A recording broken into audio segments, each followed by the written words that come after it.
E aí pessoal, tudo bem com vocês? Seja muito bem-vindo a mais um vídeo aqui do canal. Eu me chamo Rudinei e nesse vídeo eu vou te mostrar a minha carteira de investimentos, vou te mostrar os ativos que eu tenho na minha carteira e também vou te mostrar como eu fiz para sair de uma dívida de mais de 120 mil reais para 300 mil reais investidos em fundos imobiliários e ações. Então se você quer saber como é que a minha carteira é, como eu invisto, fica aqui nesse vídeo até o final. E se você é novo por aqui, já aproveita e se inscreve, ativa o sininho das notificações e deixa o seu like para me ajudar a fazer esse canal a crescer cada vez mais. Eu preciso da sua ajuda para fazer esse canal crescer, combinado?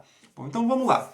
A minha carteira de investimentos, atualmente, ela possui 13 ativos, tá? Lembrando que essa carteira aqui, ela está em construção, tá? Ela está apenas no começo, vai entrar muitos ativos e eu vou te falar, vou te mostrar aqui quais ativos eu quero incluir ainda nessa carteira, tá? Então ela está em fase de construção, ela não é uma carteira que já acabada, já terminada, que eu só vou viver dos rendimentos, tá? Ela está em fase de construção, então é por isso que ela tem menos ativos, eu vou ter muito mais ativos aqui nessa carteira. Tá? E lembrando também que não é recomendação de compra, tá? Isso é o que eu faço, é o que eu invisto, é o que eu acredito que é melhor para mim, tá? Eu não sou analista, eu sou apenas um investidor que está aqui passando um pouco do conhecimento e do que eu aprendi nesses últimos anos, ok?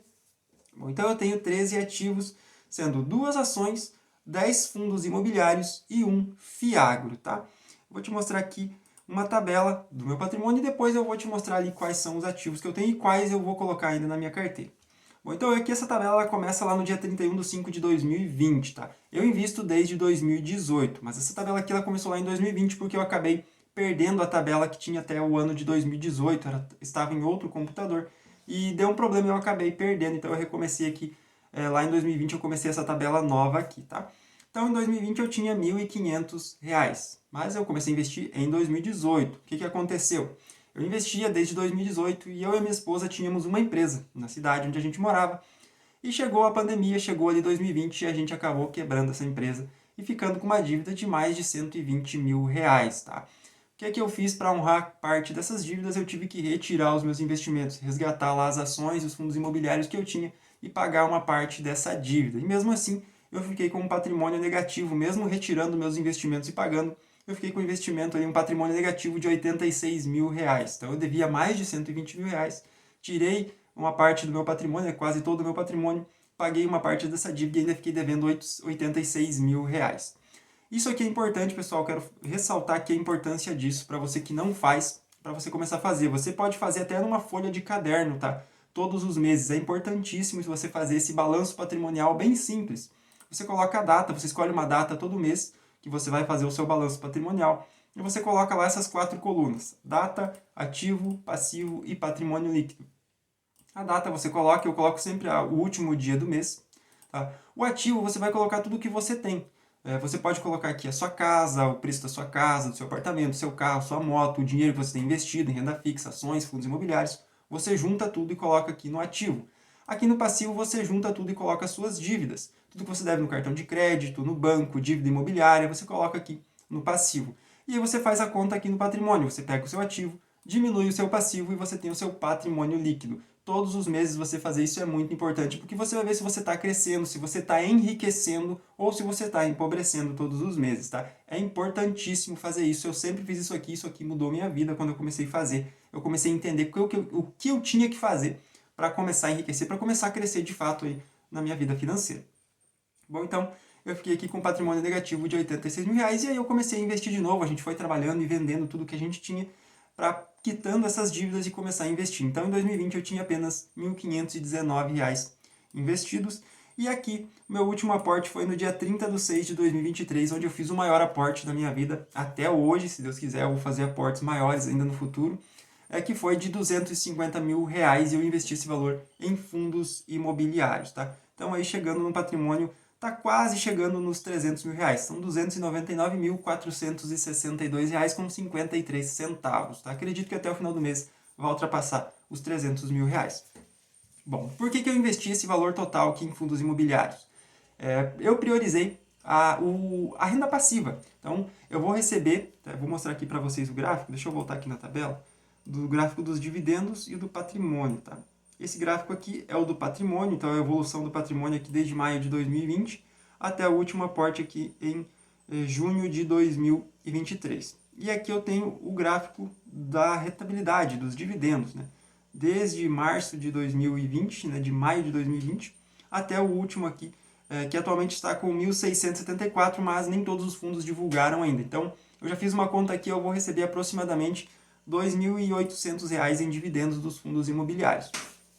E por que eu fiz isso? Justamente para priorizar esse recebimento de dividendos, tá? Aí eu vou conseguir ter mais força de aporte em outros ativos. Agora eu vou passar a comprar mais ações para ir diversificando a carteira e crescendo cada vez mais, tá? Eu posso juntar com o meu aporte do mês e eu vou ter uma força maior de comprar mais ações ou mais cotas de fundos imobiliários, caso eu queira. Eu também tenho uma parte em renda fixa que eu não coloquei aqui, que é a parte de reserva financeira, tá? Eu nem conto como um patrimônio junto aqui, porque ela é uma reserva financeira. Alguns chamam de reserva de emergência. Eu não gosto de chamar de reserva de emergência. Eu prefiro chamar de reserva de valor ou reserva financeira ou até mesmo uma reserva de oportunidade. Não gosto de chamar de reserva de emergência. Ou então eu tenho duas ações, tá? 10 fundos imobiliários e um Fiagro. E a minha carteira está basicamente dividida assim. A maior posição então é no GGRC11, aí tem o MXRF11, tem o CVBI, VGIP11, RBRR11, HGLG11 e o HGRU11. Essas são as 7 maiores posições da minha carteira. Aí vem VILG11, RZTR, HCTR, com aproximadamente ali 1,5%, 2,5% aí de cada um deles na minha carteira. O HCTR, que é o que tem a menor parte, de 0,88%, e o VGIA, que é um Fiagro, apenas 0,18%. Em ações eu tenho a Sanepar, representando 0,21%, e a IRB, IRBR3, representando 0,58%.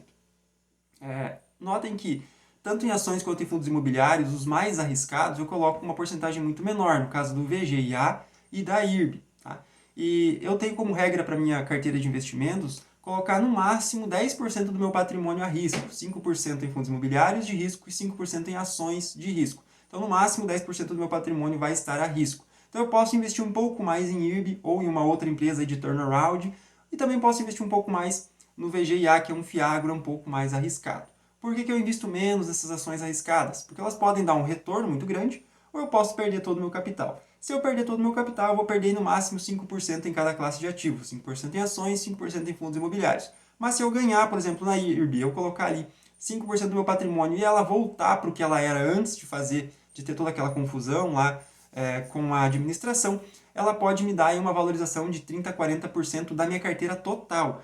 Então, ações e fundos imobiliários de risco, principalmente ações de risco, você não pode investir muito, porque se você perder, você vai perder pouco, mas se você ganhar, mesmo você investindo pouco, você vai ganhar muito, tá? Então eu tenho aí essa regra na minha carteira de investimentos. E como eu disse, essa minha carteira de investimentos ela não está pronta, ainda vai entrar muitos ativos e eu vou te mostrar alguns que eu quero incluir aqui na minha carteira nos próximos meses e próximos anos, tá? Começando aqui pelas ações, tá? Aqui tem a Sanepar e a IRB que eu já tenho na minha carteira e tenho essas outras ações aqui que eu quero colocar na minha carteira.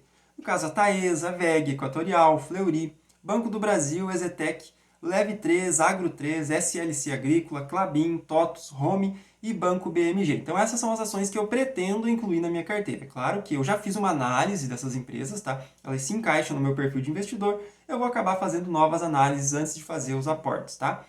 E aqui em fundos imobiliários, esses aqui que eu vou marcar são os que eu tenho na minha carteira atualmente, e esses outros aqui são os que eu vou adicionar ainda na minha carteira. Então, o VISC11, o HSML, a LZR, Betal11, TRXF, HGRE, Kizu, IRDM e o XPIN. Então, tem mais alguns fundos imobiliários que eu quero colocar na minha carteira. Fora também, claro, os ETFs e também renda fixa. E claro que eu vou sempre aumentando a minha parte ali de reserva financeira também. Então, eu vou estar distribuindo aí os meus aportes. Eu vou mostrar tudo para vocês. Todos os meses eu vou trazer vídeos novos aqui falando da minha carteira. Eu vou mostrar essa construção aí desse patrimônio em renda variável para montar uma carteira previdenciária. Eu espero no futuro viver de renda aí dessa minha carteira de investimentos. Acredito que também seja a sua vontade, viver de renda dos investimentos, das ações, dos fundos imobiliários. Então, se essa é a sua vontade também, não se esquece de se inscrever aqui no canal, me acompanhar.